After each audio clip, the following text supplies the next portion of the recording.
Call the meeting to order. He looks good. Ms. Ferraro, would you lead us in the pledge? Pledge allegiance to the flag of the United States of America and to the republic for which it stands, one nation, under God, indivisible, with liberty and justice for all.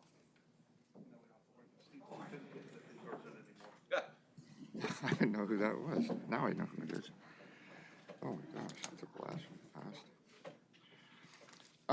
All right, Ms. Shafnisky, would you call the roll, please? Mr. Cusick. Present. Mrs. Ferraro. Present. Mr. Giovanni. Present. Mr. Heckman. Present. Mr. Lott. Here. Mr. McGee. Here. Mr. Myers. Here. Ms. Margot Hefner. Here. And Ms. Zirinsky. Here.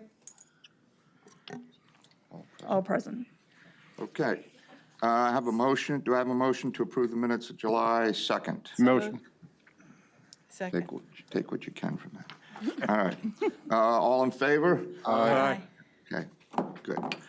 Confirmation of reappointment. Mr. McGee, would you please introduce the resolution? Absolutely. Resolved by Northampton County Council that the following individuals shall be confirmed in their reappointment as indicated hereafter. Lehigh and Northampton Transportation Authority, a reappointment, term to expire March 2nd, 2025. Cordelia E. Miller of Bethlehem. So moved. Thank you. Is there any discussion with this? Seeing none, call for the vote. Mr. McGee. Yes. Mr. Giovanni. Yes. Mr. Heckman. Yes. Mr. Lott. Yes. Mr. Myers. Yes. Ms. Margot Hefner. Yes. Ms. Zirinsky. Yes. Mr. Cusick. Yes. And Mrs. Ferraro. Yes. Adopted by a vote of 9-0. Thank you. All right, now we'll go to courtesy of the floor. I have 3 people signed up. When I call your name, I would ask you if you would please come to the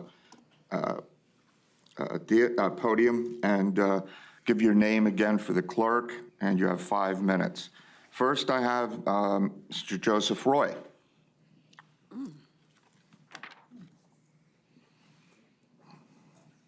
Hi, good evening, everyone. Good evening, I Mr. can take my Roy. mask off, I was told? You can. Yeah, all Yeah. right. Thank God. So good evening, I'm Joe Roy, I'm the superintendent of the Bethlehem Area School District. Thank you for giving me a few minutes this evening. I'm here to speak to the resolution regarding making funding available to districts and families in our districts in Northampton County to make a dent, a significant dent, I think, in the what we call the digital divide or the homework gap.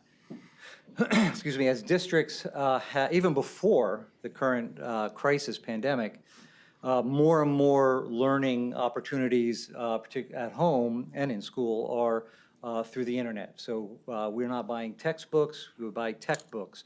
All of the resources that are available online. Our course software management is in the cloud, so assignments can be made by teachers and turned in by kids, and they can communicate. So much of what we do, like everywhere, now is cloud-based. And so the danger there is we're closing one gap by providing universal resources, but opening another because of the digital divide for families that can't afford access. Our estimate from our surveys, and they're pretty much in line with national estimates, is around 25%, maybe as high as 35%. I think in our district, 25% of families either have no internet or not consistent high-speed internet access. A cell phone doesn't cut it. You can use it as a hotspot, but when you're doing academic work and going back and sending documents back and forth, it doesn't work. And we've also found that people may have their internet service this month and not be able to afford the bill next month, or they have internet, they have the cell phone off and on. So to have consistent access is really critical. After the COVID, we were able to provide all of our students in Bethlehem with Chromebooks. So they have the tool, they just need the access. And so we have ordered mobile hotspots, and Service Electric installed 250 internet for 250 BSD families for free till the end of the year, end of the school year that ended. And RCN did 100 families. And they stepped up. They were great. Things we ran into, families don't have internet because they have a past due balance. And so they were not in a position to pay off the balance and then get internet and start to pay for it. So both the internet service providers worked with us to be able to get our families service. We have talked with, and the county has been fantastic in supporting us over the last year and a half, focused on how do we expand internet access. We lobbied both RCN and Service Electric to develop low-cost packages. So they both have low-cost packages going forward of about $15 a month. But again, if a family is struggling to put food on the table, and so many of our working families and families that are just getting by are now even more hit by because of the economic circumstances, one of the things that they go without is internet service. And so then they can't access their learning online. Some learning will occur online this year. And so whether it's an extensive amount or homework amounts, not quite sure yet. My mind changes on that pretty much every day so far as information comes out. But we know that we provided internet access to close to 1,000 families last spring, and 600 families got paper packets because they didn't have internet access, and that's what they were comfortable with, and they didn't go for the free access. So that's a significant need in our district, a need across the county. The money that would go directly to provide internet access, it's like a utility. It's like people don't have water, you don't have electricity. If you don't have internet access these days, you're hurting in a lot of ways, and the kids' education is really hurt. So I support the resolution, and I ask you to support the resolution as well. Thank you very much. Mr. You're welcome. Can we ask him questions? Go, sure. Since you're here, I've had a lot of my constituents ask me, in the coming school year, how are you preparing teachers to potentially teach online, given the fact that we may, experience the same thing we did last spring? Is there any effort to train them, or what platforms you're going to be using? Like, I know that I teach at Northampton Community College. We use Blackboard, something like that. Yeah, so first of all, everyone learned a lot in the spring. We were fortunate in Bethlehem because we had the tools already in place, 6th grade through 12th grade. We use a similar, it's not Blackboard, but it's called Schoology. So it's an all-in-one course management software. It was tremendous that we already had that in place, so kids were familiar with it. At the elementary level, we don't have a similar software, but we do have online, the curriculum is available online. And the big hurdle there was not so much the teachers learning, but it was teaching the elementary parents how to do it, because the older kids could do it themselves, take care of it themselves. And so we know at the start of this year, we want to, again, parents learned a lot too, but we want to gear up the parents. So we have ongoing workshops going on with teachers, and we're going to focus that on the days we have with them coming back. But fortunately, in our situation, teachers are pretty familiar with very familiar with the Schoology. Good. I'm asking for myself too. My son's going to 6th grade at Nichman. So I did experience the wonders of the elementary school homeschooling. And that was excruciating. Just being honest. Yeah, well, I'm sorry. I'm sorry it was for you. It wasn't for all parents. No, it wasn't. Mostly because, you're trying to work from home and working from home. That's excruciating, yeah. Yeah, working from home and then trying to decipher how to log your child in, how to get your college student to log in too, and have the bandwidth, even when you can't afford it, to have simultaneous computers going. That was, yeah. Because I think that's an issue too, that's, One of the things we learned, just mentioned quickly, is that a family might have a computer at home, but the parent was using it for work. And then the child needed one, and then the older child needed one, and they all needed to be online at the same time. So we gave out a lot more elementary Chromebooks than I anticipated just for that reason. right. But you'll be ready for this school year, should that kind of thing happen again. We'll be ready. Good to know. I have just one question before you step away, Mr. Roy. Are you having difficulty with ESL programs because of the second language? It's a challenge. We have a pretty strong ESL department, and we're on meeting their needs. We feel pretty good about how we did with that, but that's a challenge for sure. I mean, it's better for kids to be in school. I have one more question too, because it just popped in my head. I know, right? How are you going to bus kids to school? It's going to be 2 per seat with a mask on. 2 per seat. Are they going to be able to sit rows behind each other? Are you going to leave space in between them? No, I mean, we can't. No, okay, good, because logistically, So- I thought that is impossible. You have to have, we have a lot of buses. Oh, yeah. And a lot of not buses, that many. But not that many, right. So it has to be 2 per seat, and I assume that a lot of parents will choose to drive as well. A large percentage of our students, big chunk, are walkers too. And so I anticipate that a lot of those eligible for bus transportation will opt to drive their kids if they can. Yeah, well, I'm sure that you know my dad, Frank. I'm concerned about him too, because, that's my dad. Yeah, well, there's a So- lot of dangers. Yeah, I know, It's complex. All right? but thank you for You're answering the welcome. questions. Thank you. Thank you. Thank you, Mr. Ray. All right, next I have a name for me from the past, John Kingsley.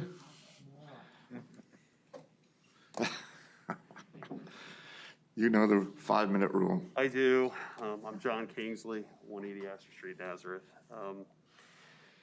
Good evening. I'm sure there are many I don't know. My name is John Kingsley. I'm here in my capacity as the Director of Community and Economic Development. I guess I could take this off. I want to make sure I'm following decorum, but so I'm here in my capacity as Director of Community and Economic Development for the City of Easton and the Executive Director of the Easton Redevelopment Authority. First and foremost, I want to thank County Council and our County Executive for their continued support of the city and for all that you do to promote the interests of our community.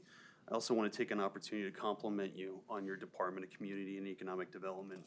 To say that they're invaluable to my department and our activities would be an understatement.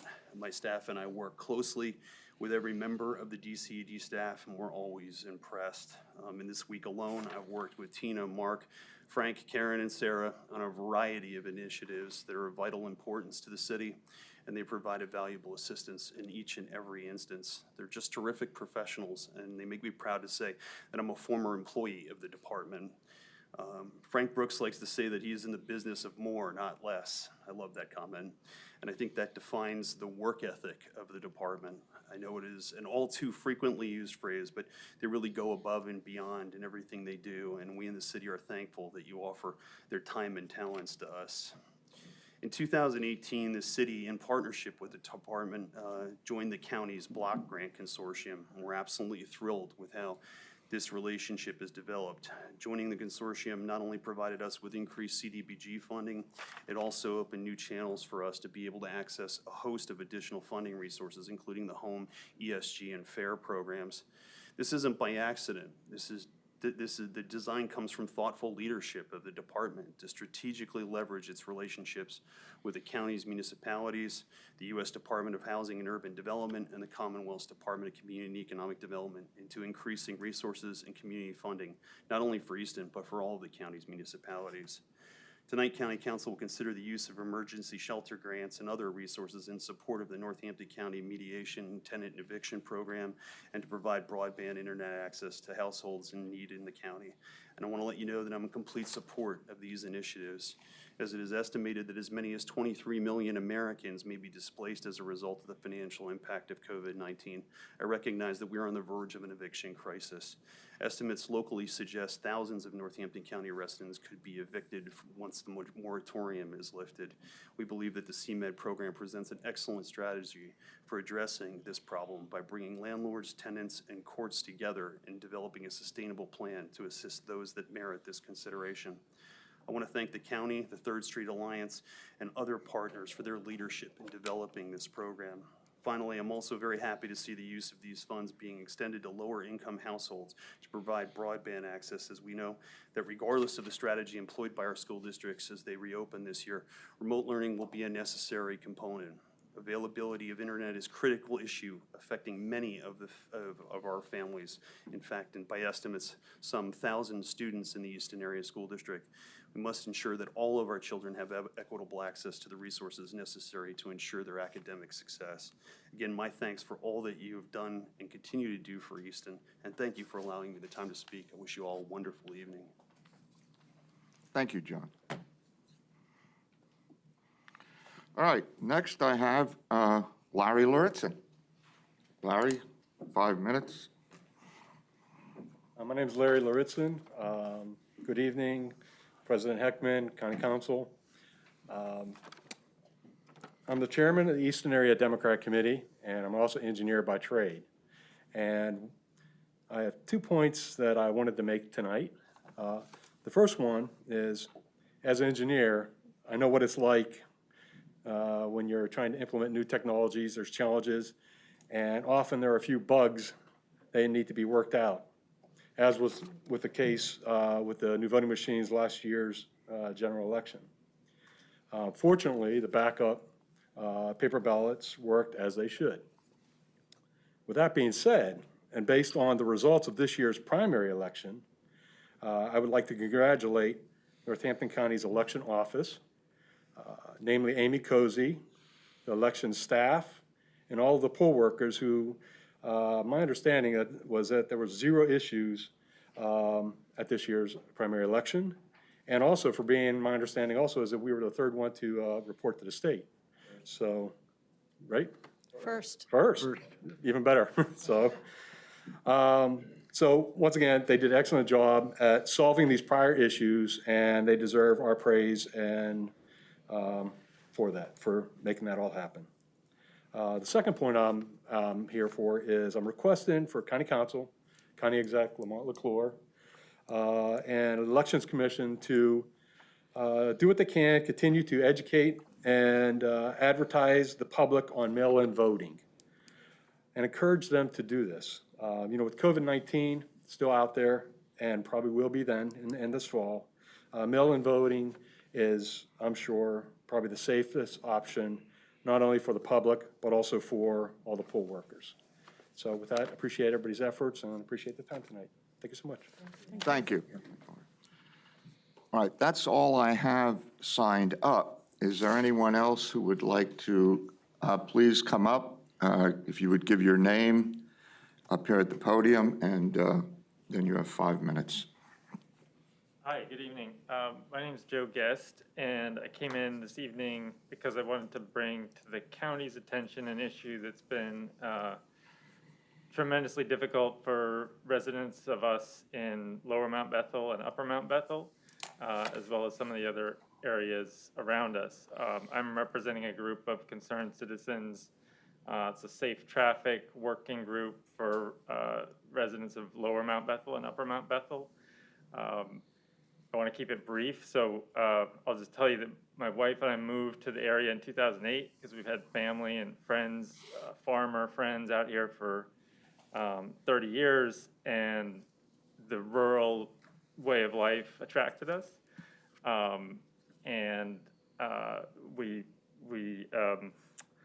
You know, with access to fresh, locally produced food and the preserved farmland and open space.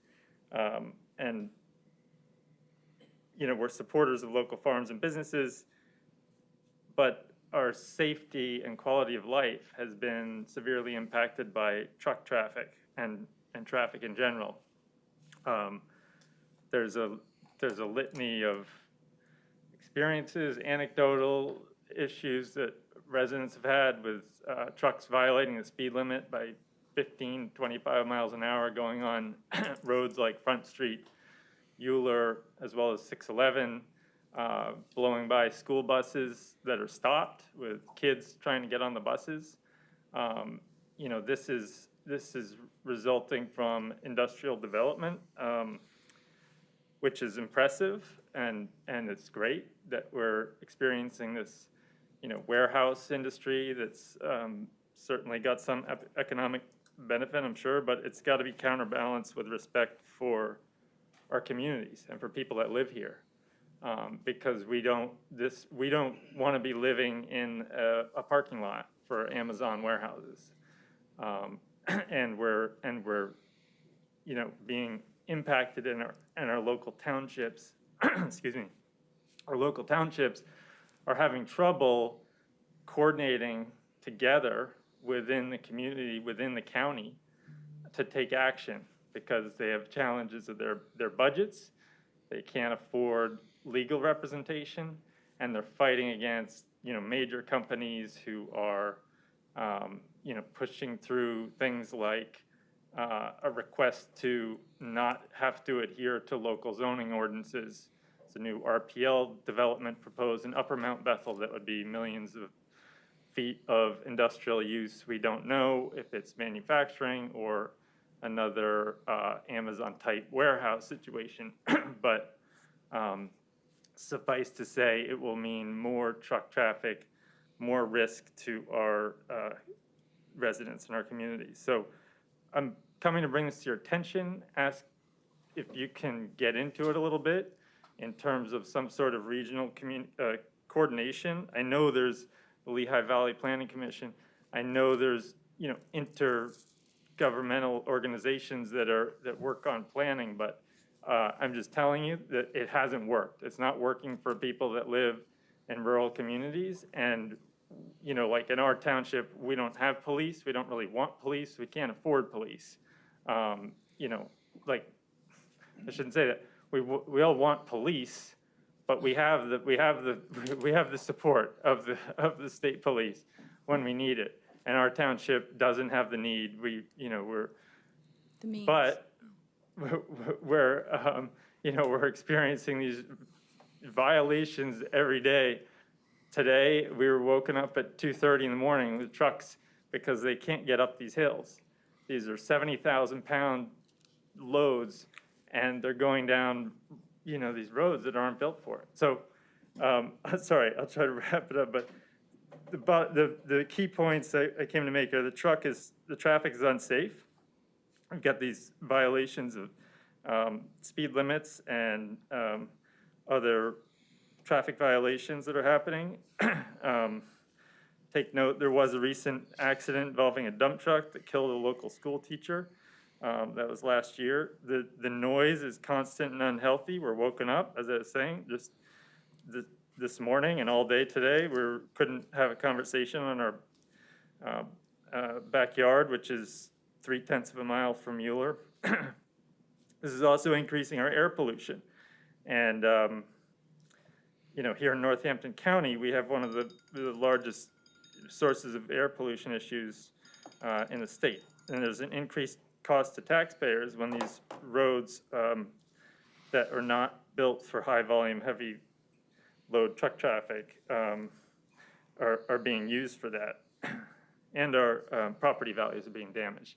So if you go to look at someone's house in Martins Creek for sale, and you're standing there and can't have a conversation on the front porch because there's these trucks going by, that's going to diminish your property value. So that's, in summary, help.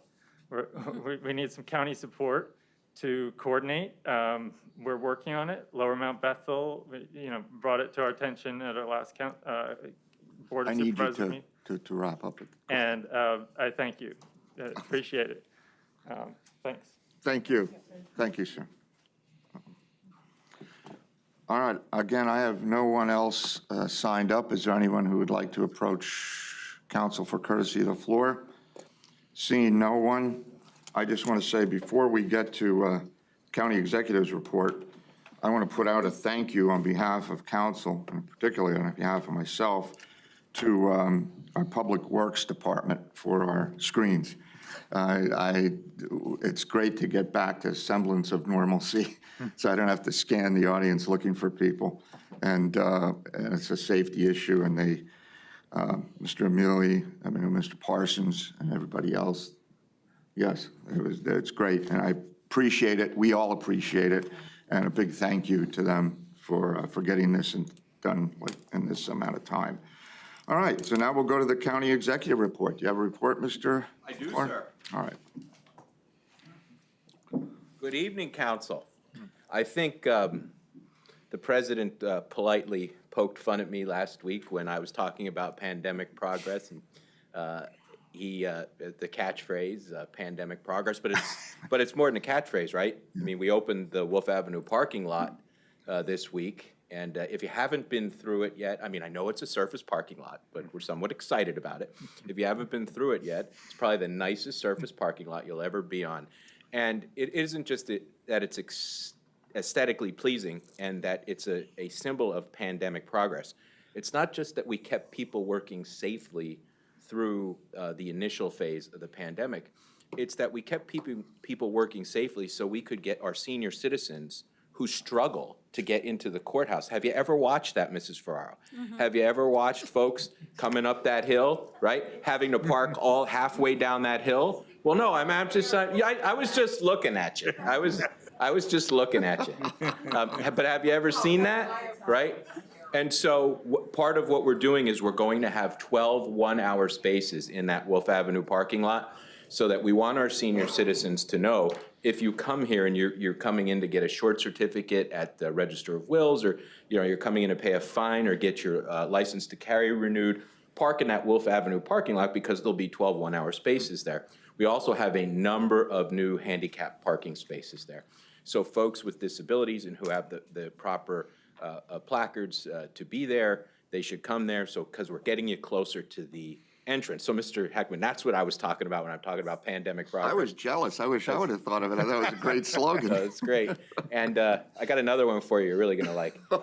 And finally, we're going to have 2 electric car charging stations in that parking lot that will be able to charge 4 cars at a time. So obviously it's a surface parking lot, but we're really proud of it. Council members who will be reviewing applications on the grant program. The grant program went live today. So the link is live. I'm not sure if we've put it on our website yet, but if it's not, it'll be on the county website tomorrow. The chamber already has it up. WFMZ copied the link, and it's on WFMZ's website. And I just heard from Ms. O'Donnell, you already have 64 applications to review. This is this $4 million program where we're trying to help small businesses survive and thrive. That's going to be, I think, very well subscribed, and you're going to have a lot of work to do. Good luck with that. Bridge number 15, the Meadows Run Road Bridge. I would like to keep telling you about good news tonight, but I can't. Very bad news to report with regard to the Meadows Road Bridge. Federal Highways has said that it will not fund the replacement of the bridge because it isn't consistent with their plans of action. Specifically, Federal Highways wants to spend all of federal highway money on the interstates. Now, they just sent LVTS, which I'll address in a minute, just sent a $451 million plan to Washington for approval. And they can't find $3 million to help us replace that bridge. It's ridiculous. And what's even further embarrassing, they can't find the money in that $451 million, but they want to take it down and put cul-de-sacs on either side of the creek. What? You heard me. They want to take it down and put cul-de-sacs on either side of the creek. I've called everybody I could think of. We're going to bring a lot of pressure on them to rethink that decision, but that's where we're at with that now, and it's ludicrous. Let's see, what else do I have for you? Oh, you heard, I'm sure you heard, you got your CCAP communications. The state has borrowed the money to reimburse us partially for the voting equipment. That's really great news. And I'll come and report when we actually get the money in. We've received $375,000 for EPA brownfield remediation. $160,000 will go to the Dixie Cup factory. They've got to get the asbestos out of there before they can do anything else. There's other things in addition to asbestos, but asbestos is the big driver of, Mr. Lott and Mr. McGee can tell you all about that. It's the big driver of remediation. And another $107,000 is going to go to Easton Iron and Metal. If you want an update about the frivolous Trump lawsuit, we can have an executive session, but what I will tell you is there's not a whole lot going on now. We have preserved our rights at this point in the litigation. P Corp's not going to pay to defend us. CCAP's not going to defend anybody. So there are various, we're representing ourselves at this time because it's my view that's the best way to protect our interests at this moment in the litigation. But there are a few firms who are gathering counties to represent. And these are firms who have election law specific experience. So we may join, I may come to you with information that we've joined a consortium of counties. But I don't know that yet because of the counties that I'm seeing joining together, some of them might have divergent interests. And we might not want to join with a county who doesn't share our interests. So tonight, a few other bits of update I need to give you. And I believe Ms. Vargo-Hefner was doing some work on this previously. In 2022, Lantis charter will need to be renewed. So the negotiations have begun regarding the charter renewal. Lanta would prefer, you might not be surprised, that we just keep the status quo and quickly renew the charter. We are not going to do that. We need to, this is a once-in-a-lifetime opportunity for most of us considering they want a 50-year charter renewal.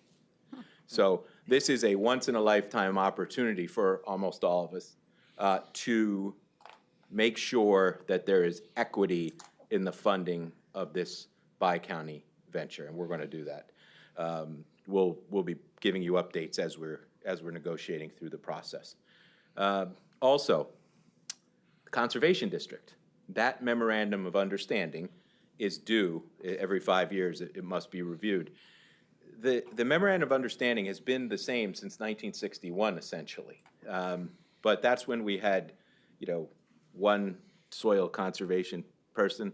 That's what we had when the Home Rule Charter was passed in 1978. Do I have that right, Charles? We had one soil conservation. This has grown to be a huge department, if you will. And we need to change that MOU, and we're working on it. The county puts $250,000 into the Conservation District every year, and we need the Conservation District's MOU to align with the Home Rule Charter and the administrative code, and we're working toward that. There is an option, which no one wants at this juncture, but there is an option for the Conservation District to be independent. We don't think that that'll happen. We think we'll be able to get to a place where both sides can agree and come to an understanding on the MOU, but you never know. Keep in mind, we provide health insurance, retirement benefits. We provide the place for them to work, and it's not an independent department, so we need to work out the MOU. I'm trying to think of what else I have. So finally, tonight you have everything on your agenda is important, but in terms of our pandemic protection plan, you have 3 very important resolutions on your agenda. And the first is obviously the broadband, and that's the easiest, right? I don't know who among us does not hear the school districts when they tell us they have large percentages of their students that either don't have internet access or have spotty internet access or limited internet access. And we have a chance with this CARES money to really make a difference in the lives of these students. So I would hope that you would, when we're thinking about our pandemic protection plan, that you would unanimously pass that so we could get that out to the school districts so they could prepare for their school year. You also have our proposal for another COVID-19 testing site where you don't require a prescription. Council, our infections are going up according to the Pennsylvania Department of Health. They really only ever leveled off. They really never went down to a place where you would say we were safe. But the fact of the matter is they're starting to go up again. What that will lead to, if we don't get a hold of this now, is more hospitalizations and unfortunately more deaths than are necessary. So we need to establish this COVID testing site so we can, because LVHN does a great job in consultation and working together in collaboration with the Pennsylvania Department of Health in Northampton County to trace. So if you've got COVID-19, all the people who come in contact with you are going to be identified and notified. They're going to quarantine, and then they won't have the opportunity to spread the virus to other people. And we can keep a lid on this. I mean, look, it's all about lowering risk, right? We're not going to get rid of this thing until there's a vaccine. We all know that. But the fact of the matter is, we can avoid looking like a county in Florida, or a county in Arizona, or a county in California if we do this. And I think we should. And finally, we have been very fortunate, you know, when we're thinking about our pandemic protection plan, we have been very fortunate in the prison. Very fortunate. But we're not out of the woods here. We definitely are not. Our testing needs to be more robust in the prison. It just absolutely has to, so we can stay ahead of the game. Look, we had the tragic loss of life that we had at Graysdale, something I carry around with me. I know it weighs heavily on all of you. We haven't lost anyone in the prison yet. Let's not lose anybody. Let's go ahead and get them that money for the testing and move forward to protect as many people as we possibly can. That concludes my report, sir. Does anybody want to ask the executive anything, as long as he's standing here? I agree with you. We're not out of the woods, and you know the CDC said it's probably going to be a very difficult fall and winter. Yes. And I think, you know, we've been fortunate, and I want to extend that to all our staff at Graysdale Corrections and the Juvenile Justice. I'm concerned going forward, I know as you are, because I know a lot of people have let their guards down, but I agree with you that the county, we have to keep reinforcing that. And Mr. Hegman, if you'll indulge me, your comment makes me think of another thing I need to report to you. We have not had a, please not forget, but set aside Graysdale in the prison. Including 911, by the way, we have not had, to my knowledge, an infection of COVID-19 in an employee since we've returned full-time on May 18th. And, you know, I'm knocking on wood. However, we now have people going away, and many of our employees are taking vacations in what have been designated as hotspots. We've got people going to Myrtle Beach. We have people going to Florida. Some people are going to Arizona. So what I have done is, if you go, you have to stay at home for 14 days when you come back. I just cannot roll infectious hand grenades into these buildings, and it will go through them. This infection will spread through our buildings very quickly if we're bringing in a great deal of viral load. And you're going to sit home for 14 days. We're working on a case-by-case basis with people whose doctor has suggested they get tested. If they're negative, after a few days, 3 to 5 days of being temperature-free, if they have no symptoms, they can come back because they have a negative test and they're not exhibiting any symptoms, and they don't have to use up 2 weeks of time. But we just cannot have you go to Florida and come back and go to work. That's what we're doing. I'm sorry if I forgot about that. But I A would- Florida resident. I would has a just like to congratulate you on that parking lot. That happened so fast, and with all the infrastructure that you had to do and so forth, and it really looks good. Well, thank you. I And didn't it's do difficult. anything over there. I didn't even paint a line. But the credit, I would really like to give credit to Mr. Emili, our Director of Public Works, Mr. Dertinger, our Director of Administration, but Bean Construction and WindGap Electric and their employees. Let's not forget about, you know, we say the businesses, right? But their employees who did that really are, That is a it's big step fantastic. forward for Yep. And the city of walking up Easton that for making hill. us put the shrubbery, and I like that. We were like, oh, you're making us put shrubbery, but we really like it. I'm really I glad know, they I did. often thought that how could I approve that new courthouse building and then have the entrance all the way on the other side of it? Mrs. Ferraro, Oh, no comment. were you on at the same time? I know, and my name's not know. on that plaque. I resisted that, and so did Mr. Dertinger. We didn't, our name's not on that plaque. Oh, I did? Oh, I didn't know that they came through. Where's it at, Linda? I'm sorry. Lamont, can I ask you a question before you sit down about the parking lot? Yeah. I know the plan is then to do the crosswalk. Is there Yes. any idea, do you guys have a thought time-wise? I just signed the executive order, so it should be coming over. Cool, Yep. great. And what are we thinking in terms of time? Probably a few months? Yeah. Look at this. Are we getting a presentation? Yep. How do I? Just through, like that? These screens are great, aren't they? Well, I don't know if I'm in love, but they're great. There you go. Oh, is it? Okay. So that's the before. Yeah. Yep. Now look at, you can see all of the subsidence going down the hill. Oh, wow. And the cracks in the building are, you know, the building is following the subsidence down the hill toward the railroad tracks and ultimately there's a little bit of demolition and of course Bean, a Bean truck, they did a fabulous job. Bean's going to be doing the crosswalk as well, along with Wind Gap Electric, so we're really pleased about that. Construction and additions.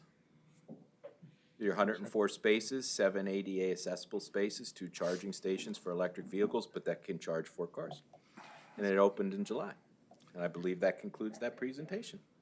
I understand Mr. Dertinger bet his life that will not wash away.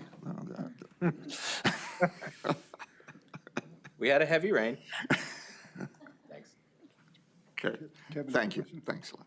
Any other, oh, I'm sorry, apparently you have some questions. You can go first. Whoever, go ahead.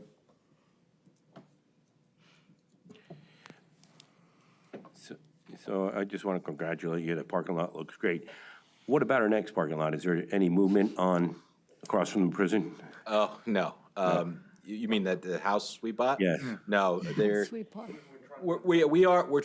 actually, we're getting estimates on what it'll cost to demolish it. That's where we're at. Thank you. At that Yeah, I'd point. like to see that.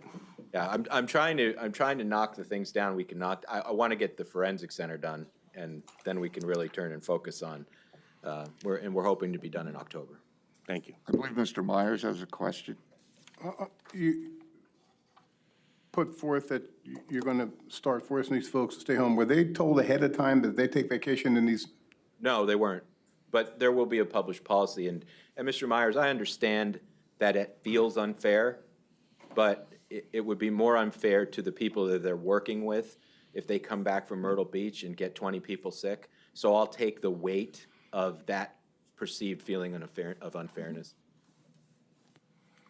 Ms. Zirinsky. For the charging stations, did you use any of the VW grant money that was available through the DEP? It is a grant. It is a Yeah, grant. and it came from the Commonwealth Financing Agency. Senator Boscola was instrumental in helping us get, I believe, $225,000 for it. Oh, okay. Oh, that was for the crosswalk. The grant was another program, but that's grant money too. The electric charging station is also grant money, Right, okay. not county money. But not the VW, not from the VW grant. I don't know where it came from. Okay. I'm sorry. That I'll was find from the out. I'll get that Volkswagen answer. settlement? I don't know what the Okay. source, it's not? No. Okay, okay. I guess, Just a follow-up question on what I asked you earlier. Is there going to be any kind of problem with anybody who may not have time? And if we do, how are we going to address that if they have to stay out and they're not? They'll have to take it unpaid. If they don't have time, how are we going to subsidize them or not? Just They're not. They'll have no to take- pay? They'll have to take it unpaid, yes. Does that jeopardize their job? No, their job will be there when they come back. any other questions? All right, thank you, sir. Thank you. All right, now we'll go to old business. And we have the public hearing on the ordinance entitled "An Ordinance Providing for an Amendment to the Northampton County Home Rule Charter, Section 807, Job Discrimination." And this was introduced by Mr. Cusick and Mr. Myers at the July 2nd, 2020 meeting. Are there any questions or comments from the public on this ordinance? Seeing none, discussion with council. Opening it up, yes, Mr. Cusick. Mr. President, based on the committee meeting yesterday, I would like to offer an amendment, and that would be under Section 1, Part A, that would be to strike November 3, 2020 general election, and replace that with May 2021 primary election. Okay. All right, so you're making that amendment. Is there a second to Mr. Kusik's amendment? Okay. Ms. Vargo Hefner, a discussion on the amendment itself as he presented it. Seeing none, let's call for the vote on the amendment. Mr. Kusick? Yes. Ms. Fargo Hefner? Yes. Ms. Zirinsky? Ms. Zirinsky? No. Mrs. Ferraro? Yes. Mr. Giovanni? Yes. Mr. Heckman? Yes? Mr. Lot? Yes. Mr. McGee? Yes. Mr. Myers? Yes. Passes by a vote 8-1. All right, so that passed, and your ordinance is amended. Now a discussion regarding the amended ordinance. Ms. Zirinsky. I don't understand why this is up for referendum in an election. I think that there could be, if not enough people voted for this, then we wouldn't add it to the home rule charter. Is that correct?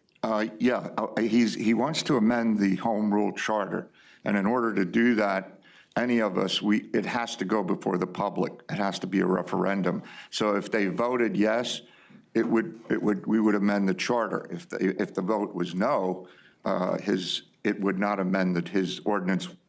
Basically, wouldn't happen. It wouldn't amend the charter. Right. But I understand that we have to open up the charter for the public to vote on, right? But this particular verbiage is already upheld by the Supreme Court in Gorsuch's opinion. So what would happen if the public did not vote on this? Then we could not change our charter, our home rule charter. Is that correct? Well, it would stay the same. I think there's some who would argue, I'm sure there's some who would argue that the charter covers all of that already, or existing procedures we have would cover that. But you're correct. His specific ordinance would not be part of the home rule charter. Right. I don't think that would that's- affect, I could be wrong. I'll let Mr. Kusick But address that's your part of question. my apprehension is that these should be protected categories and are protected categories in all of the United States, regardless of what our home rule charter says. You putting it up for a referendum in an election and the possibility of it being no could open a huge can of worms for people who are gay in our community. And I don't think it's right to have this at a referendum, and that's why I voted no for the May 2021 primary, because I don't think it should go for a referendum. Well, yeah, go ahead. I would just say that I would disagree, and I would hope that our voters are progressive enough at this point in time to recognize that this was a Supreme Court decision and that our charter should reflect that, just as the same as it's part of our policy, it should be part of the charter. And I can't imagine people voting no or against this. I'll be voting for it when it's on the ballot. I'll be voting for it today. To me, it's incomprehensible that in 2020 or 21, when this is on the ballot, that people would not believe that these rights should be part of the home rule charter of Northampton County. I'm going to tell you, we argued this at an airport board meeting, and there was a good number of people who did not want this to be part of the bylaws in the airport. So I know that there are people in our community that would vote no for this and would feel very justified in doing so. I think that would hurt people in our community. The gay, the LGBTQ population in our community would be hurt. I disagree. I think we should put it up for a vote and stand up for them. Okay. I do believe that we should stand up for them, and that's not what I'm saying. I believe they are protected already. No, I actually don't mind discussions and debates, but I know there's some people that want to be recognized, so I'm just going to, if you would just, if you have more to say, then let me know. I've seen some hands go up. I noticed Mr. McGee's hand, so go ahead, Mr. McGee. Yeah, that is something that is interesting, what Tara brought up. I think Mr. Cusick, I don't want to speak for Mr. Cusick, I think his intent was to put it on the referendum to line the home charter rule up with the ruling I know we do have a policy that does protect our employees already, before the ruling even. And you just said that, you're going to vote for it when it comes on the ballot, but she does bring a good point up. If it doesn't pass, then it kind of sends a message to the community, but, which I'm sure that community doesn't need, another message, in a negative way.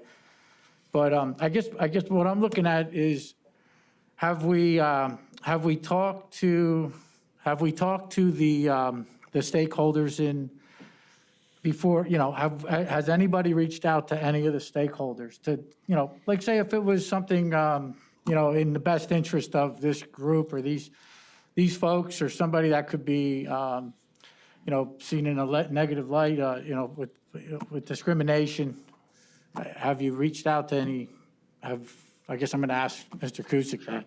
Go ahead. Well, I mean. Because it does really affect. Without naming names, this was brought to my attention after the ruling, that this is not included in Section 807 of the Home Rule Charter. And I did reach out to HR immediately and asked, why was it not?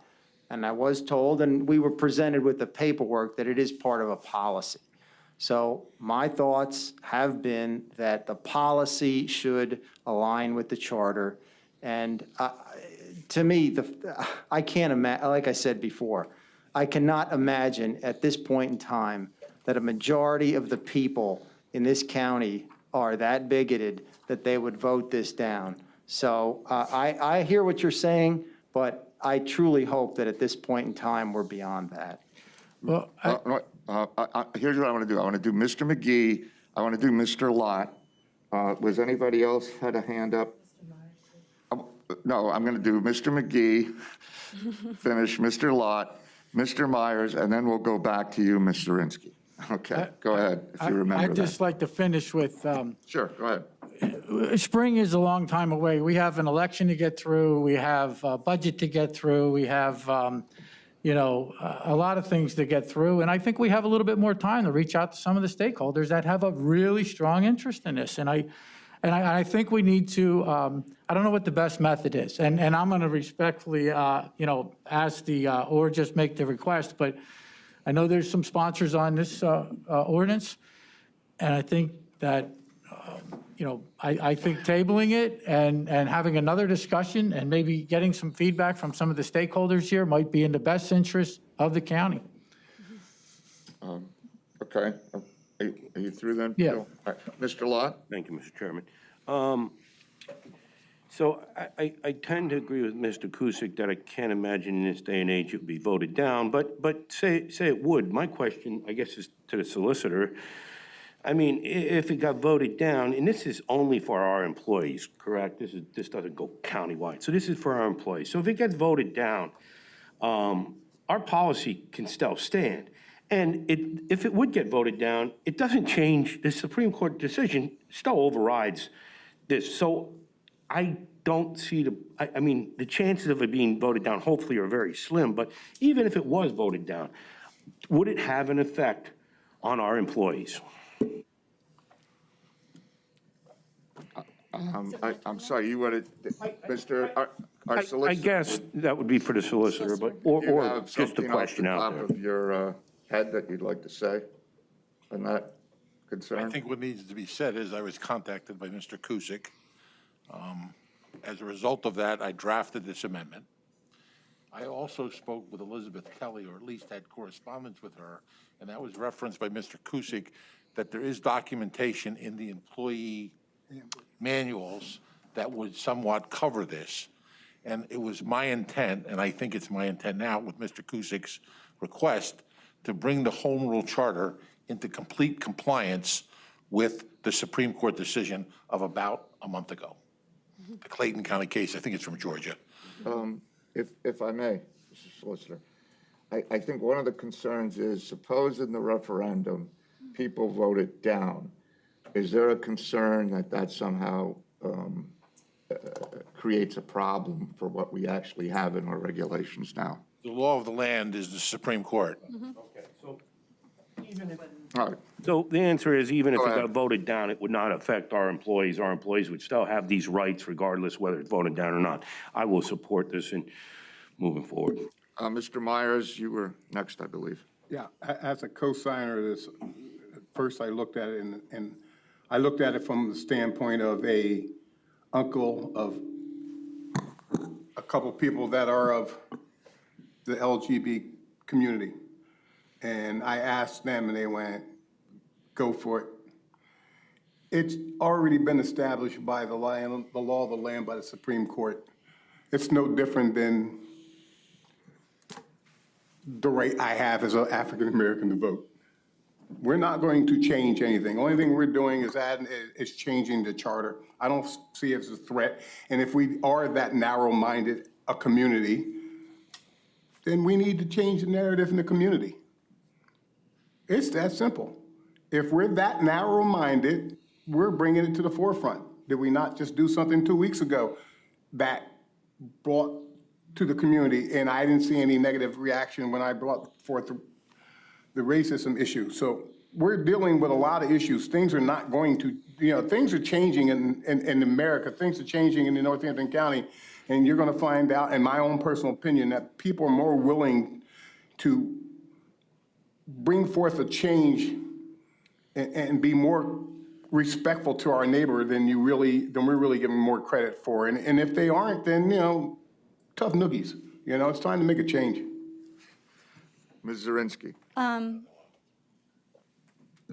First of all, last week, the resolution that we passed was not a referendum.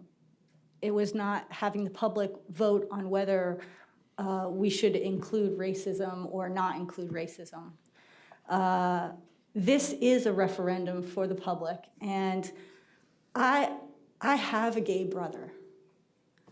And I would not want to expose him to the potential ridicule or the potential vulnerability of having his sexuality or his orientation put up for vote to the general public.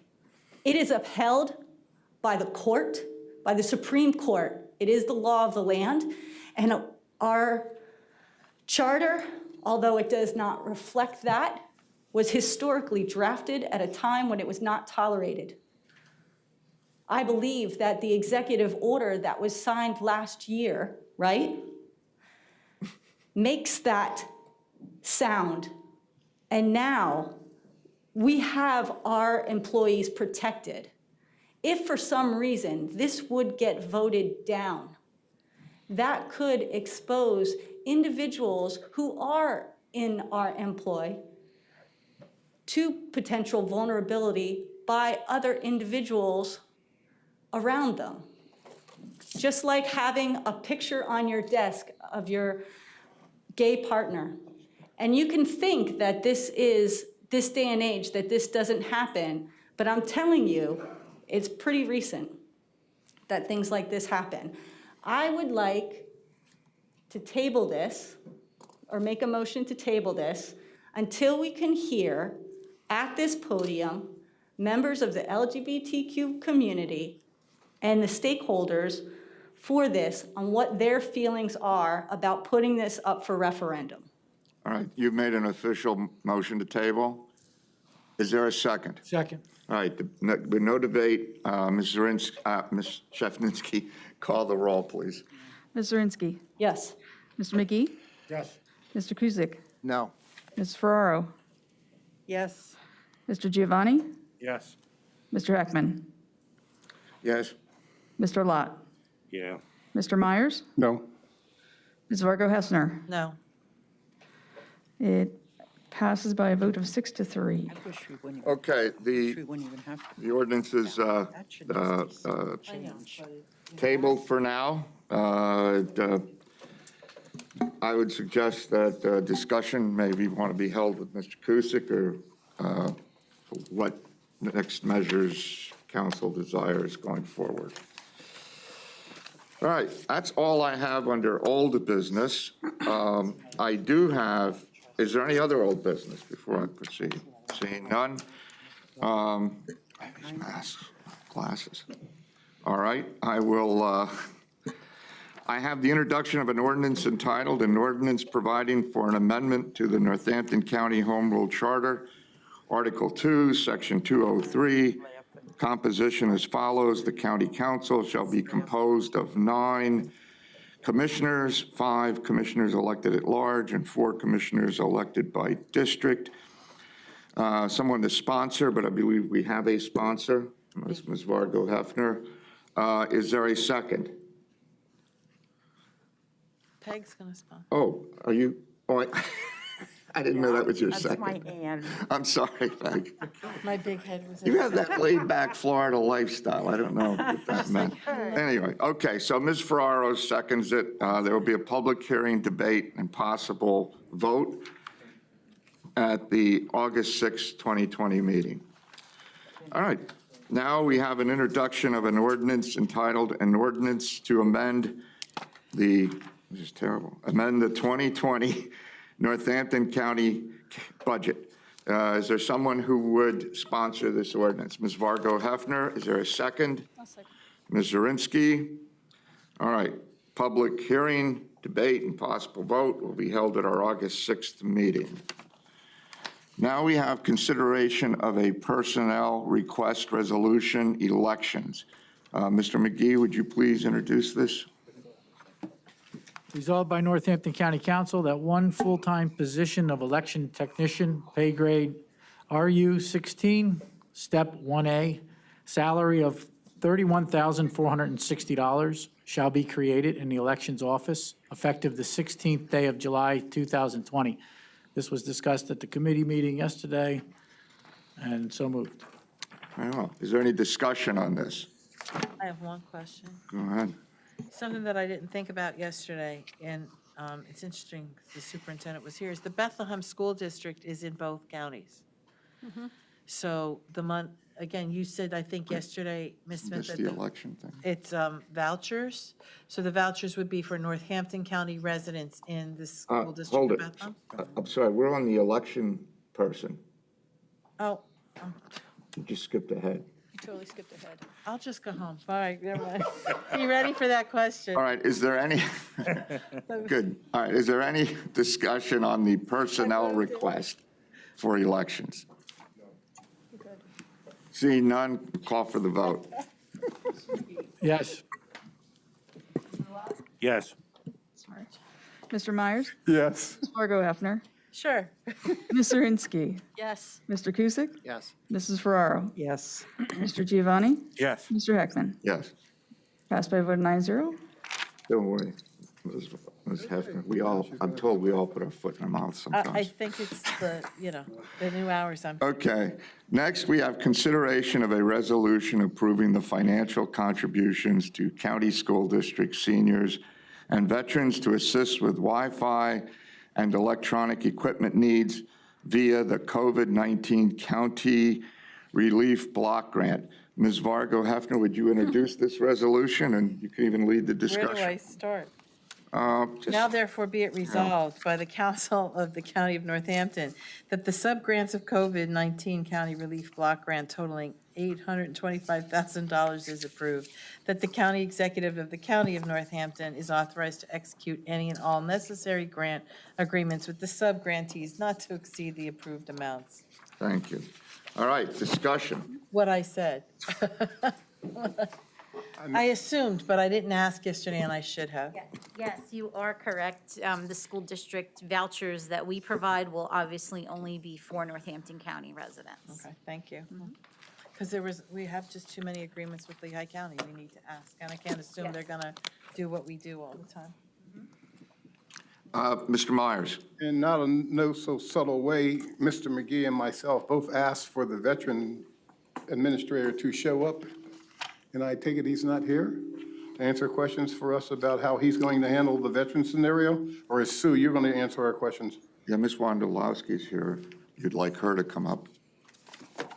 I would prefer to talk to that gentleman because I thought Mr. McGee asked that he be here, but that's fine. Well, sir, my apologies. I did not understand from the committee meeting that you wanted. We the both veteran- had. No, I don't think so, but I just asked if he was going to be here. I think so. I should have been more specific. Okay. Sorry. I will be next time. My apologies. We're going to invite him to the next meeting, My apologies. officially, I think, right now. I think Sue will probably be able to answer your question. Okay.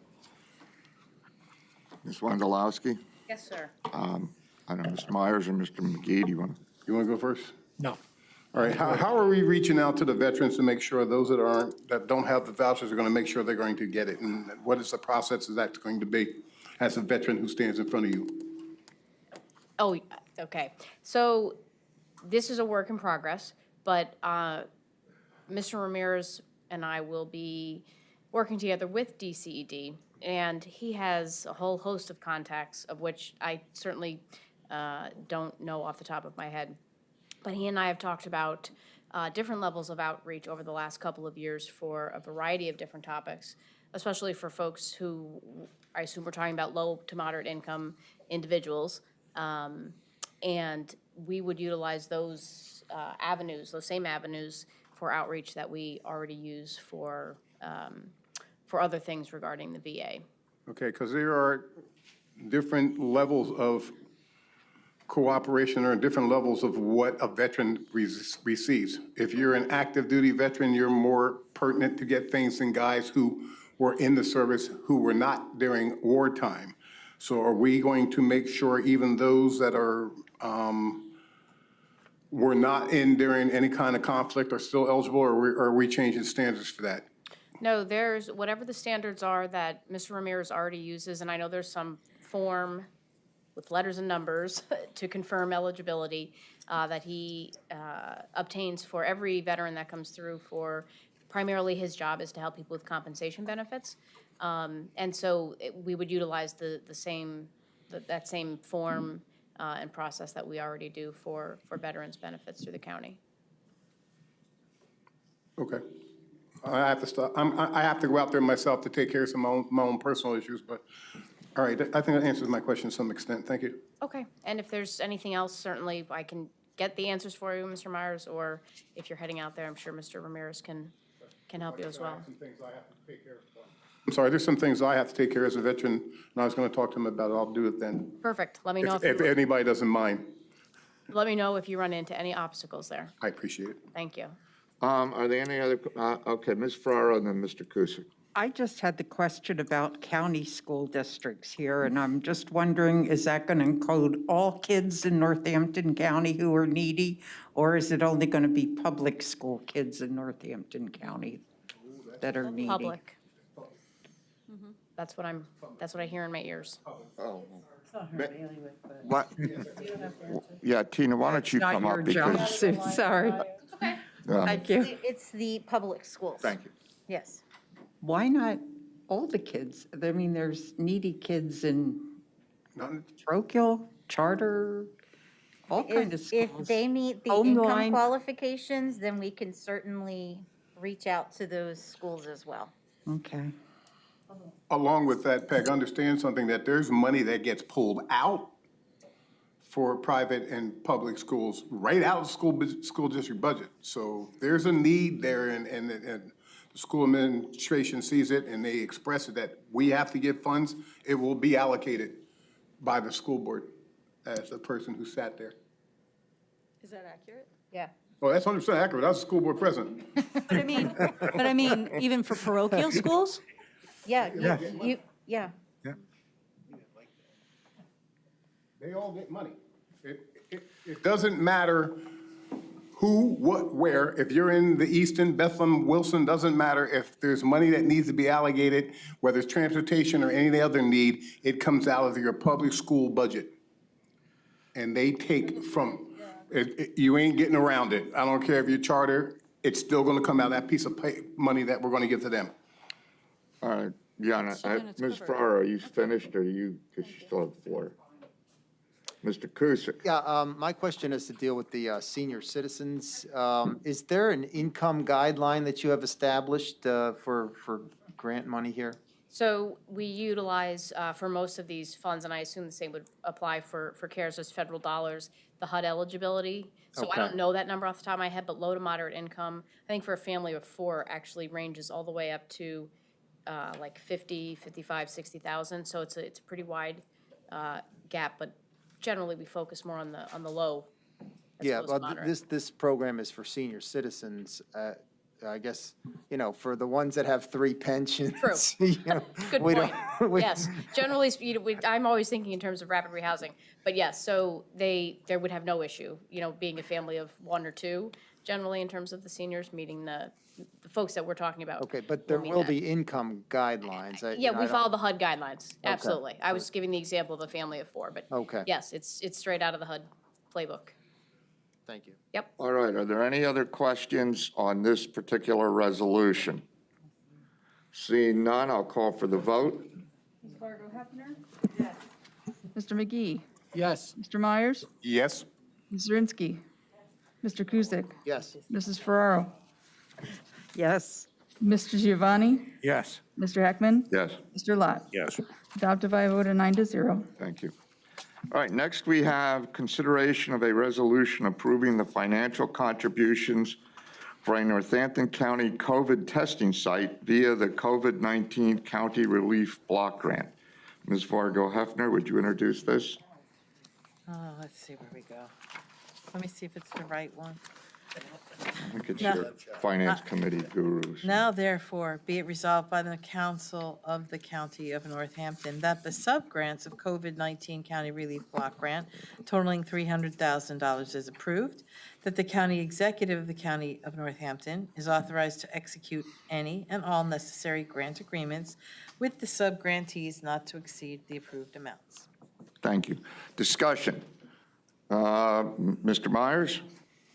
To the county executive, I want to acknowledge that I had got 10 text messages this morning from last night's thanking you for extending this testing site and working this out, and I must compliment you. I am quite proud of what we're doing in Northampton County for this. Can I just? Yeah, it's my idea, but Todd Weaver, our emergency management director, and Tina Smith and her gang at DCED did all of the work and the heavy lifting. And they're the reason logistically it's going to work and that it will be relatively affordable. Now, the only question on that, did we talk to them about possibly late hours in the Saturday morning? Is that still going to be worked out? I know that was asked yesterday. Yeah, we will talk about that. We've got time slated to go and logistically set up what the site's going to look like, and you can certainly. Oh, I'm sorry. You know what's going to happen, Lamont. Tina, could you please come up to the To be podium? responsive to his question, you have to be on. I'm sorry, yeah. No, I do this. Otherwise, it didn't happen. Yeah, I know, and you will hear about it that I screwed up. I will ask the question again, so it's on the I can tape. live with it, Go but ahead. for our audience sake. So you can hear me. Are we still planning on extending hours and having Saturday morning for testing? Have we talked to Based them? on what council's preference is, when we are actually going to the site, myself and the EMS crew, to set up the logistics of what the site will look like, we can do the final determination of test hours. Thank you. So do you want a Saturday, or, I don't know what their flexibility for evenings, but you heard Amy say yesterday that they can absolutely accommodate Saturday morning testing. Both and. One thing I would gently point out, and we'll do this. We'll do whatever off-time schedule they'll give us, but it'll cost more money. Because we'll have to pay folks. But she also said that they're open on Saturday morning. Yeah, but these will be other staff okay. folks. These All right. these aren't people who are going to walk out of that particular Okay. facility. We're going to have to get them from elsewhere within LVHN, Coordinated Health, whatever this entity is that we're dealing with. Well, as far as the money aspect of it, if we can save one life, I'm not particularly upset if we spend more money. I don't know how the rest of the eight of you feel. I agree. We're all about saving lives. Tina, before you sit down, there might be some more questions. Mr. Lott, go ahead. So just to refresh my memory, we're paying $100. If they have insurance, the insurance is going to take it up. Correct, But yeah. if we end up picking up the bill for a Northampton County resident, that will be $100? Is that the total cost? That is total cost. That is for them So to you can process the divide- test results, to contact the patient, that's everything. So we're looking at, 30,000, I'm doing the math right, 30,000 tests that, but we'll have a lot more than that, because hopefully we'll have twice as many people with insurance coming down to be tested too. Yes, So the that's a good number, I believe. Yeah, the hospital will absolutely bill insurance if they have it, and they do collect their social security number to track that. Yeah. And one of the things I really want to do is to be able to keep this going. I mean, now we're going to start here at the end of July to maybe catch some kind of upward trend, but I really want to keep it going into when school comes back. And that's why we're asking for the amount of money that we're asking for. I want to keep this thing going as long as possible. Another, just to finish up real quick, another thing that was very impressive, I thought, was that they have the ability, Lehigh Valley Hospital has the ability to do their tests themselves, which allows us a less than 2-day turnaround. I thought that was fantastic, because those 5-day turnarounds are not what we need. We'll be able to get people back to work quicker, and what really impressed me, Mr. Lott, was that they do the contact tracing. Yes. Yes. Because what we have to do is reduce that R number, that R factor that experts talk about. And that R number is how many people you infect when you're infected. And if we can keep that down around 1, we can be relatively safe, save lives, like Mr. Meyer says, if we can get that fact. That's what's really exciting to me about working with them. Are there any other questions on this particular resolution? Thank you. Seeing none, let's call for the vote. Margot Hefner? Yes. Mr. Myers? Yes? Ms. Zirinsky? Yes. Mr. Kusick? Yes. Ms. Ferraro? Yes. Mr. Giovanni? Yes. Mr. Heckman? Yes. Mr. Lott? Yes. Mr. McGee? Yes. Adopted by a vote of 9-0. Okay. Next, we have consideration of a resolution approving the financial contributions for a proactive COVID-19 testing program at Northampton County Prison via the COVID-19 County Relief Block Grant. Ms. Vargo Hefner, would you do the honors? Now therefore be it resolved by the Council of the County of Northampton that the allocation of COVID-19 County Relief Block Grant totaling $200,000 is approved, that the County Executive of the County of Northampton is authorized to execute any and all necessary grant agreements to effectuate testing, proactive testing at the Northampton County Prison, not to exceed the approved amounts. All right, thank To you. effectuate proactive testing, that first testing should be taken out. And all of these, by the way, were discussed at the Finance Committee meeting. So discussion on this particular resolution. Mr. Myers? I see our prison director is here. Can we have some comment on him and how he feels about this? Mr. Castor, if you want to come up and have any comments or answer any questions? Good evening, thank you. Anybody have any questions for me, or just want me to just comment on it? How do you feel about this? Comment, well, first of all, thank you. We definitely were looking for, our care, custody, and control of not only the residents in there, but our staff. And so far, we have been very fortunate. Very fortunate. We're doing everything. We're quarantined. We need to test. We need to test. We need to move forward. Our courts are picking up, and once they start picking up, we're gaining residents. We still conduct quarantine. We still need these tests. Will help us improve our intakes. And right now, you would say the prison has 1 intake. Well, right now, we have 4 intakes. Okay, all our programs are down. So we are definitely going by the guidelines of the CDC, Prime Care, and anything from the State Department of Corrections. So we're taking all this, and it constantly changes. It's constantly changing, so we're keeping it up to date. But these tests would help improve our intake and move these folks out into the institution to be better classified with the residents they should be housed with. And it makes our environment a lot safer with our officers there. I don't know if you can answer this, or Mr. McClure, I'm sorry. What's the turnaround time for their test? They told us that, didn't they? Same thing. It would approximately, we're looking for the 2 days. Also, we're looking for the same. We have that. Sometimes it was delayed in the beginning in the core time of this pandemic, but we have been doing better when we do our targeting, and that's how we're doing it right now. That was the question I asked. I wanted to know how you guys are handling that. Thank you. Yes, sir. Mr. Lott, did you have your hand up? Oh, Ms. Vargo Hefner? I have a question just about your protocol, because as I'm listening to this, and obviously you've done a wonderful job, no doubt, but the risk factor to these inmates is mostly new inmates entering or people coming in and out from, employees coming in and out, correct?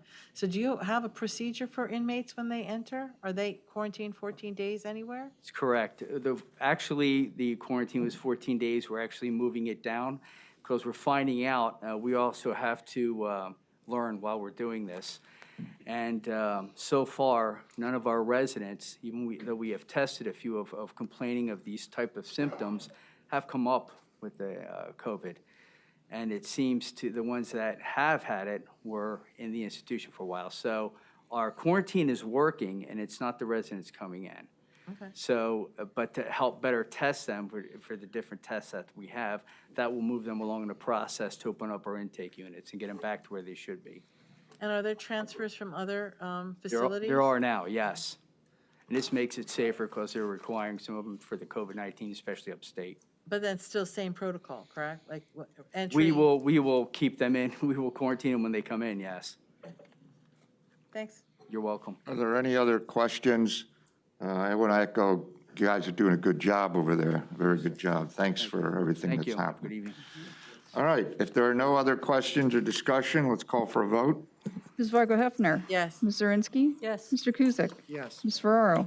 Yes. Mr. Giovanni? Yes. Mr. Ackman? Yes. Mr. Lott? Yes. Mr. McGee? Yes. Mr. Myers? Yes. Adopted by a vote of 9-0. Thank you. All right. Oh, God. My glasses. Consideration of a resolution approving the substantial amendment to Northampton County's fiscal year 2019 annual action plan to include CARES Act, Emergency Solutions Grant 2 funding. Mr. Lott, would you introduce this resolution? No, this is not the blight. Emergency solutions. Turn your mic on. Try that again with the mic on. Now, therefore, it be resolved by the Council of the County of Northampton that the sub-grants of COVID-19 County Relief Block Grant totaling $300,000 is approved. 2, that the county executive of the County of Northampton is authorized to execute any and all necessary grant agreements with sub-guarantees not to exceed the approved amounts. Thank you. So moved. Which one are you reading? Oh, wait a minute, hold Did it. I read the wrong? I'm That's what- confused. See, I'm not the only one, yay. That's the wrong one. You read the wrong. You have a resolution. Well, all right, I have a resolution in front of me that says, have Mr. Lott introduce the resolution for the substantial amendment to Northampton County's fiscal year 2019 annual action All right. plan. I was told I had what I was doing the other one, but that's okay. All right. You can do both of them? Sure, I can do Okay. that. No, we all have to change So I directions. think we're on this one here. Now, therefore, be resolved by the Council of Northampton County that the substantial amendment toward the financial year 2019 annual action plan is hereby approved. 2, that it is congruent with the conditions that are imposed in the undertaking and carrying out of the emergency solution grant activities with federal financial assistance. 3, that the county executive is authorized to execute and file the financial assistance application with HUD, which has indicated its willingness to make available funds to carry out the ESG2 program in the amount of $709,925, and is further authorized to act as the authorized representative of Northampton County to sign any and all documents in regard to these programs. 4, that the county executive and the DCED is hereby authorized to provide assurance and/or certifications as required by HUD, and also provide any additional documents that may be requested. Thank you, Mr. Lott. Discussion. Seeing none, we'll call for the vote. Mr. Lott? Yes. Ms. Zirinsky? Yes. Mr. Kuzic? Yes. Ms. Ferraro? Yes. Mr. Giovanni? Yes. Mr. Heckman? Yes. Mr. McGee? Yes. Mr. Myers? Yes. Ms. Fargo Hefner? Yes. Adopted by a vote of 9-0. Okay, next we have consideration of a resolution approving to apply for and accept funds through the Blight Remediation Program. My paper says Mr. Lott, so would you please introduce this? Sure, I'll get that one. Hold on, maybe. Okay, now, therefore be resolved that the County of Northampton hereby requests a blight remediation program grant in the amount of $300,000 from the Commonwealth Financing Authority to be used for blight remediation of the Glendon Hotel property located at 124, 126 Main Street in Glendon Borough, Northampton County, Pennsylvania. It further resolved that the Council of Northampton County does hereby designate the county executive to execute all documents and agreements between the County of Northampton and the Commonwealth Financing Authority to facilitate and assist in obtaining the requested grant. All right, this has been rolling around for a while. Is there any discussion on this? Please pass this. Well, before we do, no one? Okay, I thought this could be a hot debate item. But all right, call for the vote. Mr. Lott? Aye. Mr. Kuzic? Yes. Ms. Ferraro? Yes. Mr. Giovanni? Yes. Mr. Heckman? Yes. Mr. McGee? Yes. Mr. Myers? Mr. Myers? Yeah. Ms. Fargo Hefner? Heck, yeah. And Ms. Zirinsky? Yes. Adopted by a vote of 9-0. All right. Next we go to then consideration of open space project resolutions. We just got these. Bushkill Township, City of Easton, Hellertown Borough, Heritage Conservancy, Upper Mount Bethel Township, Lower Nazareth Township, North Catasauqua Borough, and Palmer Township. Each one of these are done individually. So first up, I think I have Bushkill Township. These will all be handled by Ms. Zirinsky, so if you would just go ahead. Just want to make sure I have the right one on All top. right, no problem. Bushkill Township, got it. Yeah, Bushkill Township. Now, therefore, be it resolved by the Northampton County Council, one, the Northampton County Council hereby approves the Albert Pond Stormwater Management. Further, the Northampton County Executive, through the offices of the Program Administrator of the Northampton County Livable Landscapes Grant Program or his designee, is authorized to take any and all steps necessary to administer and complete Northampton County's obligations in this project. Two, the Northampton County Council further authorizes the Northampton County Executive to appropriate $20,800 of open, I know, that would have been really awesome. $20,800 of Open Space Initiative OSI Municipal Park Funds as the Northampton County contribution to the Albert Pond Stormwater Management. Should an amount be less than the sum approved by County Council, the remaining balance shall be placed back into the appropriate fund from which it was allocated. All right, thank you. Oh, sure. Discussion. Seeing none, call for the vote. Ms. Zirinsky? Yes. Ms. Farrow? Yes. Mr. Giovanni? Yes. Mr. Heckman? Yes. Mr. Lott? Yes. Ms. McGee? Yes. Mr. Myers? Yes. Ms. Fargo Hefner? Yes. Mr. Kuzic? Yes. Adopted by a vote of 9-0. Thank you. Ms. Zirinsky, next we have Easton. Great. Now therefore be it resolved by the Northampton County Council, one, the Northampton County Council hereby approves the Two Rivers Trailway, Trail, and Bridge feasibility study. Further, the Northampton County Executive, through the Office of the Program Administrator of the Northampton County Livable Landscapes Grant Program or his designee, is authorized to take any and all steps necessary to administer and complete Northampton County's obligations in this project. The Northampton County Council further authorizes the Northampton County Executive to appropriate $40,000 of Open Space Initiative OSI Municipal Park Funds as the Northampton County contribution to the Two Rivers Trailway, Trail, and Bridge feasibility study. Should an amount be less than the sum approved by County Council, the remaining balance shall be placed back into the appropriate fund from which it was allocated. Thank you.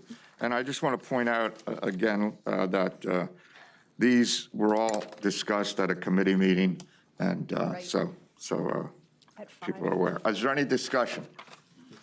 Mr. Kusick? Yeah, I just have one concern about this one. Part of this includes a feasibility study of a pedestrian bridge across the Lehigh River.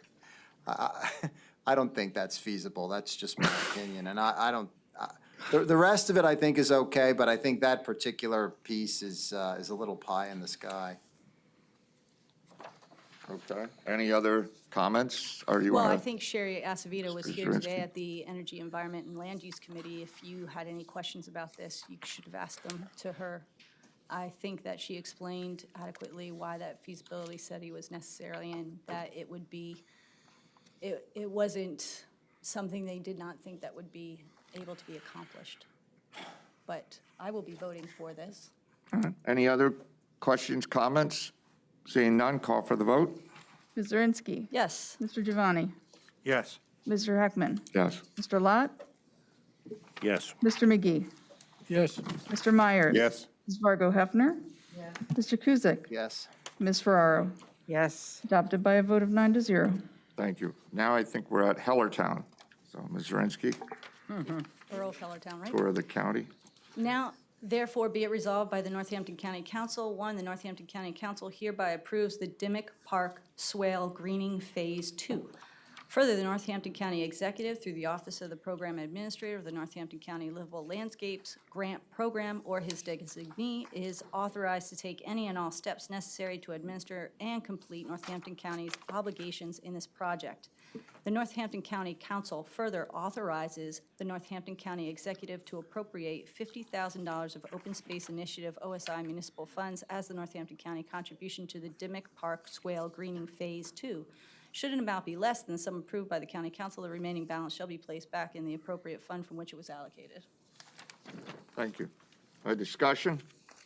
Seeing none, call for the vote. Ms. Zirinsky. Yes. Mr. Heckman. Yes. Mr. Lot. Yes. Mr. McGee. Yes. Mr. Myers. Yes. Ms. Fargo Hefner. Yes. Mr. Kuzic. Yes. Mrs. Ferraro. Yes. Mr. Giovanni. Yes. Adopted by a vote of 9-0. Great. All right, next we have the Heritage Conservancy, Upper Mount Bethel Township. Ms. Zirinsky. Now therefore be it resolved by the Northampton County Council, one, the Northampton County Council hereby approves the Zigafoos property conservation easement. Further, the Northampton County Executive, through the Office of the Program Administrator of the Northampton County Livable Landscapes Grant Program or his designee, is authorized to take any and all steps necessary to administer and complete Northampton County's obligations to this project. The Northampton County Council further authorizes the Northampton County Executive to appropriate $52,500 of Open Space Initiative, OSI environmentally sensitive funds as the Northampton County contribution to the Zigafoos property conservation easement. Should an amount be less than the sum approved by County Council, the remaining balance shall be placed back into the appropriate fund from which it was allocated. Thank you. Discussion? All right, call for the vote. Ms. Zirinsky. Yes. Mr. Lot. Yes. Mr. McGee. Yes. Mr. Myers. Yes. Ms. Fargo Hefner. Yes. Mr. Kuzic. Yes. Mrs. Ferraro. Yes. Mr. Giovanni. Yes. Mr. Heckman. Yes. Adopted by a vote of 9-0. Next we have the Lower Nazareth Township. Now therefore be it resolved by the Northampton County Council, one, the Northampton County Council hereby approves the Surrey Glen Park Development Phase 1. Further, the Northampton County Executive, through the Office of the Program Administrator of the Northampton County Livable Landscapes Grant Program or his designee, is authorized to take any and all steps necessary to administer and complete Northampton County's obligations in this project. Two, the Northampton County Council further authorizes the Northampton County Executive to appropriate $100,000 of Open Space Initiative OSI municipal park funds as the Northampton County contributions to the Surrey Glen Park Development Phase 1. Should an amount be less than the sum approved by the County Council, the remaining balance shall be placed back into the appropriate funds from which it was allocated. It's kind of missing a word there, but that's okay. I've said Any it so many discussion? times now. Questions? Seeing none, call for the vote. Ms. Zirinsky. Yes. Mr. McGee. Yes. Mr. Myers. Yep. Ms. Fargo Hefner. Yes. Mr. Kuzic. Yes. Ms. Ferraro. Yes. Mr. Giovanni. Yes. Mr. Heckman. Yes. Mr. Lot. Yes. Adopted by a vote of 9-0. All right, next our tour takes us to North Catasauqua Borough. Ms. Zirinsky? Now therefore be it resolved by the Northampton County Council, the Northampton County Council hereby approves the DNL Trail, Northampton, and North Catasauqua improvements. Further, the Northampton County Executive, through the Office of the Program Administrator of the Northampton County Livable Landscapes Grant Program, or his designee, is authorized to take any and all steps necessary to administer and complete Northampton County's obligations in this project. 2, the Northampton County Council further authorizes the Northampton County Executive to appropriate $500,000 of Open Space Initiative Livable Landscapes funds as the Northampton County contribution to the DNL Trail, Northampton, and North Catasauqua improvements. Should an amount be less than the sum approved by the County Council, the remaining balance shall be placed back into the appropriate fund from which it was allocated. Thank you. Any discussion? Seeing none, call for the vote. Ms. Zirinsky? Yes. Mr. Myers? Yes. Ms. Fargo Hefner? Yes. Mr. Kuzic? Yes. Ms. Ferraro? Yes. Mr. Giovanni? Yes. Mr. Ackman? Yes. Mr. Lott? Yes. Mr. McGee? Yes. Passes by a vote of 9-0. Thank you. Palmer Township. Last but not least. Now, therefore, be it resolved by the Northampton County Council, the Northampton County Council hereby approves the Penn Pump Park Rehabilitation Project. Further, the Northampton County Executive, through the Office of the Program Administrator of the Northampton County Livable Landscapes Grant Program, or his designee, is authorized to take any and all steps necessary to administer and complete Northampton County's obligations in this project. 2, the Northampton County Council further authorizes the Northampton County Executive to appropriate $139,367 of Open Space Initiative OSI municipal funds as the Northampton County contribution to the Penn Pump Park Rehabilitation Project. Should an amount be less than the sum approved by County Council, the remaining balance shall be placed back into the appropriate fund from which it was allocated. Thank you very much. Discussion. Oh, okay. Seeing none, call for the vote. Ms. Zirinsky? Yes. Ms. Fargo Hefner? Yes. Mr. Kuzic? Yes. Ms. Ferraro? Yes. Mr. Giovanni? Yes. Mr. Ackman? Yes. Mr. Lott? Yes. Mr. McGee? Yes. Mr. Myers? Yes. Passes by a vote of 9-0. All right, that's all I have. Is there any other new business anyone wants to bring up or discuss? Seeing none, we'll go to committee reports, council committee reports. Ms. Zirinsky. We just had an Energy, Environment, and Land Use Committee. We just approved all of the open space projects that we discussed at the meeting. Additionally, we had a presentation by John Mauser about the Bushkill Stream fish kill, which was very interesting. And subsequently, we are asking for input for a resolution to find a way to make sure that this does not happen again, as it has happened 14 times in the last 21 years. So I think it's important to address, and I will be looking for input from different conservations, conservancies, and organizations with an environmental interest in the Bushkill Stream. Thank you. Any other committee reports? Mr. Lott. Yes, economic development. We met last meeting, but since then, we had our subgroup meeting with economic development, attended by President Heckman and Ms. Ferraro and myself, along with the staff. We laid out some of our ground rules, or how we're going to, function, and how we're going to, get through all these grants. And I think we heard today we had 68 applications now. So we set dates, and we set dates at a meeting to review these applications, and I think we have a pretty good procedure to get through these things. We're going to review them the Monday before the Thursday meetings, so that they have time to get them to the executive, and they have time to do the resolutions and get them to us. So I think we should flow pretty good, and if we don't, we'll figure out a way, we'll make those changes, and we will flow good. So it was a good meeting. Thank you, Mr. Chairman. Yeah, you're welcome. I would echo that. I thought it was a good meeting, and I know I probably was one of the most vocal, but when it comes to private-public partnerships, I get a little itch behind my ears, and I get nervous. But I thought what was discussed was good. I thought there were some, as Mr. Lott pointed out, I think the way it's set up will work well. I may not be at every one. Having said that, we have the meetings. I'll make sure people are aware. If someone can make it to a meeting in my stead, feel free. It's pretty straightforward. I think the biggest challenge is going to be when you get the requests. I mean, I forget, there were quite a few businesses that had, before we even went out, we had a sheet of 38 or 39 that had already contacted either you folks or the chamber. How much? It grew. Well, there you go. So, yeah, I never worried about spending the money. It was just how we were going to handle it.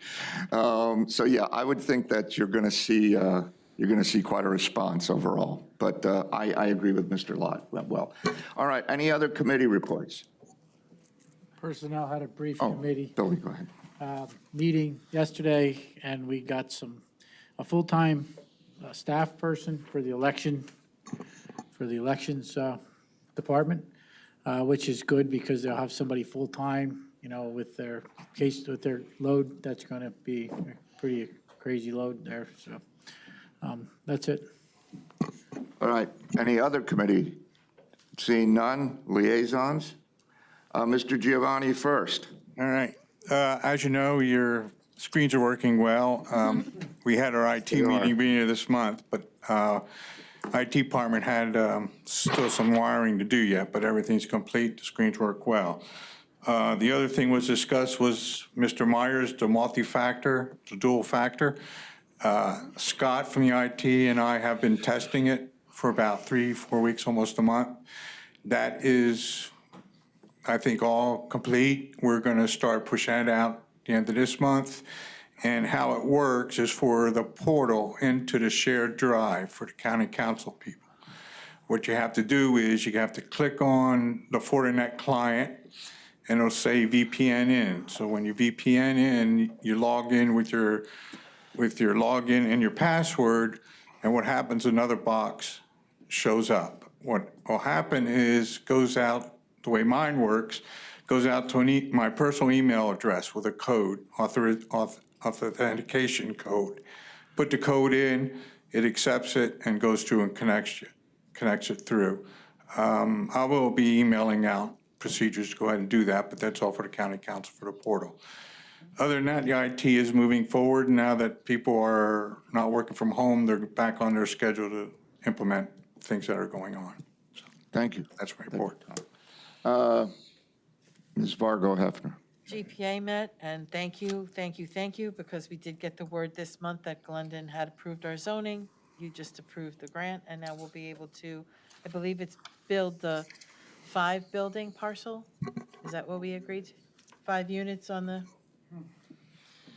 parcel of land. And bridges are moving along. I'm going to defer to my cheat sheet, Mr. Derdinger, to tell me the number because I don't memorize it. I should, but I think we're about a year behind, but we're moving forward progress, correct? Is that?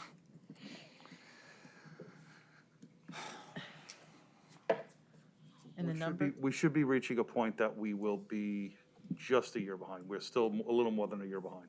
Okay, but we're moving in the right direction is what I wanted to report. So that's it. For either Mr. McClure or Mr. Dertinger, you had mentioned earlier about the Meadows Bridge, and I'm just projecting out. I'm sure you may or may not be able to. What you said, basically, could we get to a point where we would have to, if we as a community wanted a bridge there and not cul-de-sacs, which I think we could all say doesn't seem to make a lot of sense. I mean, would that be something the GPA would tackle or we would tackle? I'm just throwing that out. I don't know. Well, it could potentially tackle. Yeah, I know it would be You're talking expensive. $3 to $5 million. So, with all of the money the county has expended in fixing bridges over these last several years and the millions more we're going to expend, we don't have the $3 to $5 million to fix it. But yeah, theoretically, we could fix it. But as of now, it would appear that it's not going to happen. As of today, all right. Not going to happen. Thank you. All right, before I go on to the clerk's report, I get updates sometimes on my phone. I've got an update that we're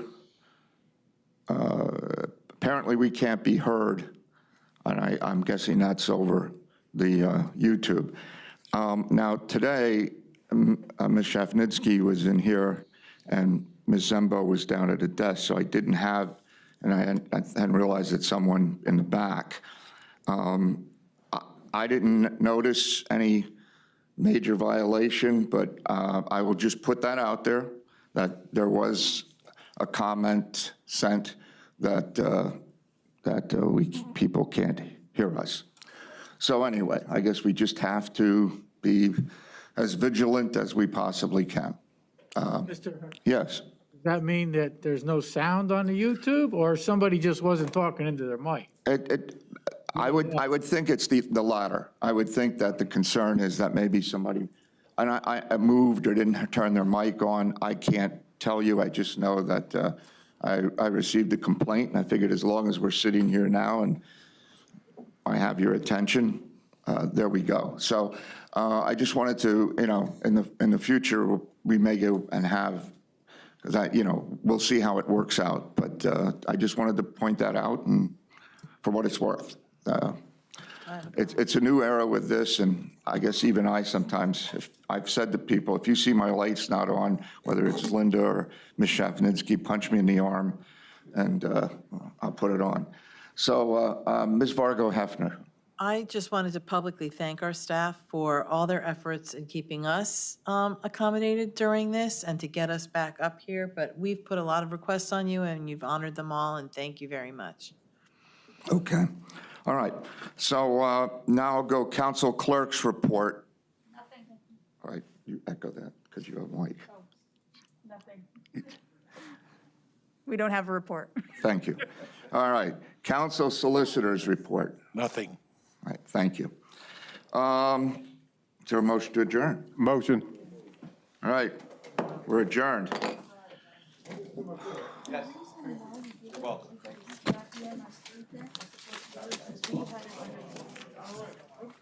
See, you're killing things.